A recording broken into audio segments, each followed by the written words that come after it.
जब आपने कब्रिस्तान की बात की, आपने शमशान घाट की बात की, तो वो डरने लगा। जब गोधरा हुआ, जब मुजफ्फरनगर हुआ, जब दिल्ली हुआ, जब हरियाणा मेवात में दंगे हुए, तो देश का मुसलमान डरने लगा। और फिर क्या कहा गृह मंत्री, अपनी लात के नीचे से दबाना चाहते हो, इनकी छाती पर चढ़ना चाहते हो, जानबूझ के मुसलमान को मारना चाहते हो, जानबूझ के इस देश में मिनॉरिटीज को खत्म करना चाहते हो। भाई धन्यवाद सर, आपने मेरे को बोलने का अवसर दिया। मैं ज्यादा रेपिटेशन ना करते हुए सीधा बिल का विरोध करने के लिए खड़ा हुआ हूं। मैंने आज देश के गृह मंत्री का अच्छे तरीके से भाषण सुना और उन्होंने बार बार एक ही बार को 2-3 बातों को ज्यादा जोर दिया। एक तो उन्होंने कहा कि विरोधी दल भ्रम फैला रहे हैं, मुसलमानों के बीच डर फैला रहे हैं। ये हमने फैलाया हुआ डर नहीं है। जब देश के मुसलमान को लगा कि देश में बीजेपी में 240 संसदों में एक भी मुसलमान सांसद नहीं है, हमारे लिए जगह नहीं है, तो वो डरने लगा। जब आपने कब्रिस्तान की बात की, आपने शमशान घाट की बात की, तो वो डरने लगा।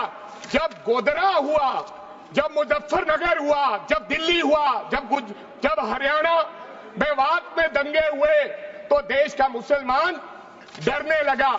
और फिर क्या कहा गृह मंत्री साहब ने, आज गृह मंत्री साहब ने कहा कि 2013 का बिल अगर नहीं आता, यूपीए नहीं लेकर आती, तो आज इस बिल की जरूरत नहीं थी। क्यों बिल लाए? क्योंकि आपको पता चल गया कि देश का मुसलमान हमारा साथ नहीं दे रहा। हमने हथकंडे अपना लिए, हमने आरएसएस की नीति अपना ली, हमने डंडा अपना लिया, दंगे हो गए, लेकिन मुसलमान हमारे साथ आने के लिए तैयार नहीं है। फिर आपको पता चला, आपने एक और आंकड़ा दिया, आपने कहा 1913 से 2013 तक केवल 18 लाख मुसलमानों का जमीन था और 2013 से अब तक 21 लाख और हो गया, यानी कि 39 लाख टोटल जमीन हो गया। तो आपको किसी ने समझाया, मुसलमान को अगर आपके बस में करना है, ये आरएसएस की नीति नहीं अपनाएगा जितनी देर आप इनकी सांस प्रणाली बंद नहीं करोगे, अगर वक्फ बोर्ड नहीं छीनोगे, अगर जमीनें नहीं छीनोगे, तब तक मुसलमान आपके सामने झुकने वाला नहीं है। जैसा आपने पंजाब में करने की कोशिश की, किसान झुका नहीं, पंजाब के लोग नहीं झुके, सिख नहीं झुके, तो आपने एमएसपी का झगड़ा आज तक डाला हुआ है कि किसान की सांस प्रणाली बंद कर दो तो पंजाब अपने आप झुक जाएगा। आर्थिक जब झुक जाएगा तो हमारी ईन मान लेगा और हमारे साथ आ जाएगा।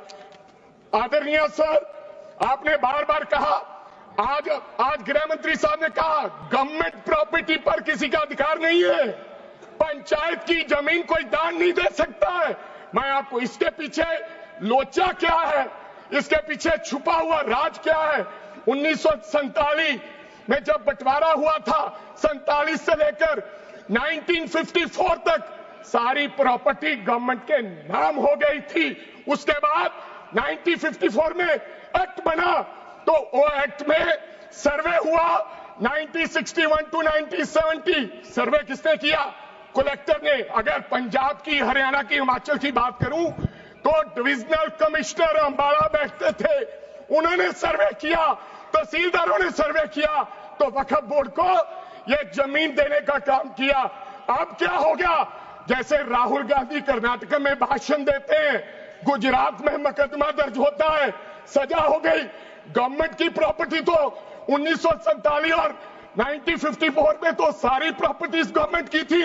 अब एक बंदा खड़ा होगा तो वो कहेगा कि यहां पर ये गवर्नमेंट की प्रॉपर्टी है, डिस्प्यूट होगा, तो आप वक्फ बाय यूजर का अधिकार खत्म कर दोगे कि ये तो जमीन गवर्नमेंट की थी, आप उसकी जमीन छीन लोगे।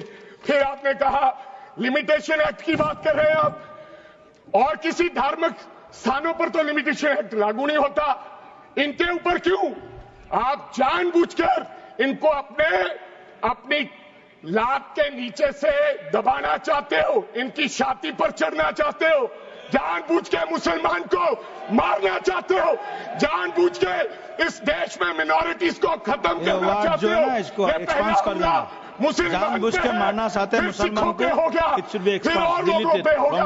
और लास्ट आपने कहा प्रैक्टिसिंग मुस्लिम, एक आपने और कंडीशन लगा दी लास्ट कि 5 साल प्रैक्टिस मुस्लिम होना चाहिए, वो दान दे सकता है। मैं सरदार हूं और ऐसी कई उदाहरणें हैं पंजाब के अंदर। अगर किसी मुस्लिम के पास कब्रिस्तान नहीं था तो सरदारों ने अपनी जमीन देके कब्रिस्तान बनाए। ये कौन सा अधिकार है कि मैं किसी को चीज दान देना चाहता हूं? और इसको कौन बताएगा? रिजू साहब ये बताएंगे कि ये प्रैक्टिसिंग मुस्लिम है या नहीं है? ये सरासर अन्याय है। कल को श्रोमणी गुरुद्वारा प्रबंधक कमेटी 1925 का सिखों का जो एक्ट है, आप उसमें भी संशोधित करेंगे। आपको लगता है पहले मुस्लिम मारेंगे, फिर सिख मारेंगे, फिर क्रिश्चियन मारेंगे? ये आपकी सोच है और मैं बिल का विरोध करता हूं।